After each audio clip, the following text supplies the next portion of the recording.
Hai sahabat Gerah Hermin, kembali lagi bersama kami di program Tanya Medis. Nah, pada kesempatan kali ini narasumber kita adalah Dr. Rizandini, spesialis THT-KL. Nah, kita akan menjawab pertanyaan-pertanyaan yang masuk melalui sosial media mengenai THT.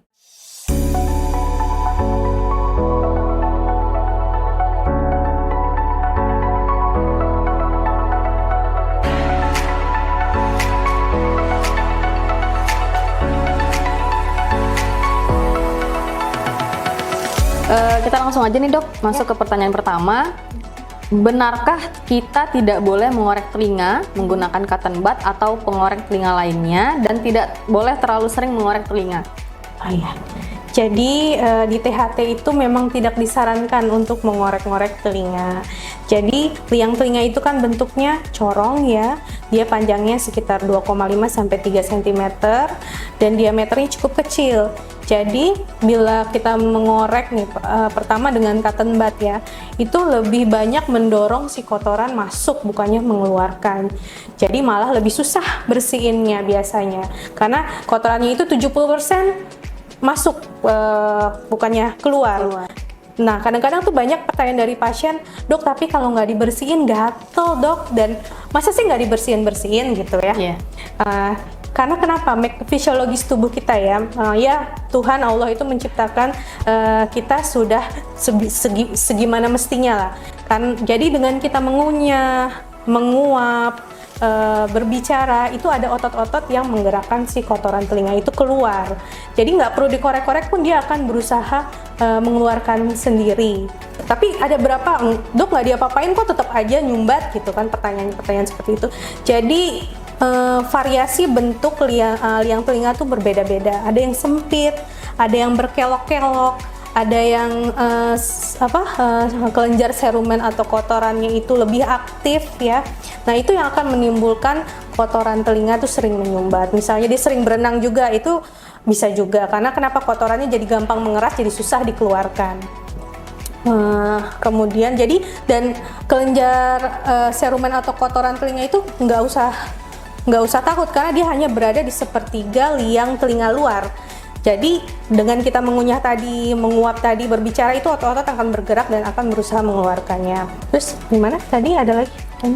Mungkin karena dokter ada menjelaskan tentang mengorek-ngorek tadi ya? Iya, mengorek. Yang pakai itu juga, yang pakai untuk pencongkel itu juga sebaiknya tidak digunakan, karena yang dikhawatirkan dengan mencongkel itu akan melukai si liang telinga juga.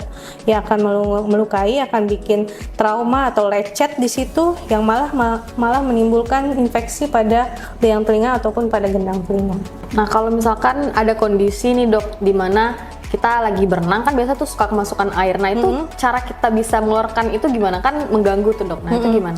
Iya, pemahaman kita katanya dimasukin air aja lagi, nanti juga keluar sendiri. Ya, itu tergantung dari seberapa besar si kotorannya. Kalau kotorannya cukup besar, dimasukin air dikeluarin lagi, ya dia nggak bakalan kemana-mana si kotoran itu. Dan juga kotoran telinga itu, serumen itu, apabila dikena air, dia memang cenderung mengembang. Makanya orang dibilang kok abis berenang malah ketutup ya dok ya, kan banyak tuh keluhan seperti itu, yaitu karena kotoran telinganya mengembang. Itu kalau udah begitu jangan dikorek-korek, dan memang harus mau nggak mau harus diperiksakan ke dokter THT untuk dilihat seberapa keras dan seberapa menyumbatnya sih kotoran telinga itu. Oke. Kita lanjut ke pertanyaan selanjutnya. Ini juga pernah booming nih dok sebelumnya. Ada pertanyaan masuk, seberapa aman sih kita melakukan treatment ear candle? Oh iya, ear candle itu kan tujuannya untuk supaya si waxnya itu, si lilinnya itu mencair dan mengangkat si kotoran telinga. Nah, tapi di THT itu yang kita khawatirkan apabila dia terlalu panas ataupun ada sisa, malah menimbulkan iritasi pada liang telinga. Jadi tidak baik. Apalagi kita tahu nih, liang di telinga kita tuh punya yang namanya gendang telinga, membran timpani. Itu kalau sudah rusak, itu akan mengganggu pendengarannya. Gitu. Jadi sebaiknya dihindari kalau dari THT. Oke. Kita lanjut dok, berapa sih jangka waktu yang aman dalam menggunakan headset atau earphone? Earset atau earphone itu maksimal kita gunakan adalah setengah jam, dan volumenya juga tidak boleh lebih dari 50%, karena kalau sudah melewati itu dikhawatirkan akan merusak saraf-saraf pendengaran kita, dan biasanya kalau sudah rusak saraf-saraf pendengaran itu sifatnya akan permanen. Jadi sebaiknya penggunaan earset itu dibatasi setengah jam dengan volume tidak lebih dari 30 menit. Oke. Pertanyaan selanjutnya, benar nggak sih dok, banyak minum air es itu menyebabkan batuk dan sakit tenggorokan?